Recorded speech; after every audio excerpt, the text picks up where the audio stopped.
Po, vetëm pak minuta më parë ka pasur një seancë për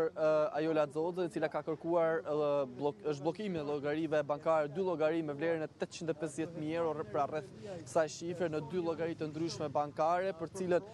njëti gjyqtari Ngert Plumbi nuk i ka miratuar bllokimin e saj, duke lënë në fuqi vendimin e shkallës së parë të sekuestrës dhe ngrirjes së tyre, dhe më pas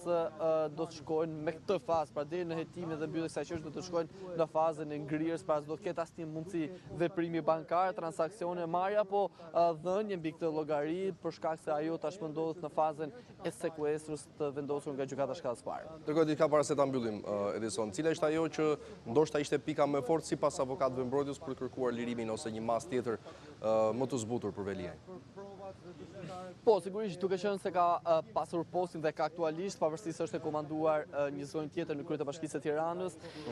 Rion Veliaj në kushtet kur është kryetari i Bashkisë së Tiranës dhe në kushtet e një fushate që kemi para pikërisht me 11 maj, do ishte e përshtatshme dhe nevojshme lirimi i tij, qoftë në një masë tjetër më lehtësuese, por nga ana tjetër argumentet kanë paraqitur edhe mbi procesin në fjalë, për shkak se nuk mund të ngrihet akuza mbi një denoncues anonim të pretenduar nga ana e mbrojtjes, për shkak se nuk provohet dhe nuk faktohet asnjë nga shkeljet që pretendohet nga ana e prokurisë posaçme.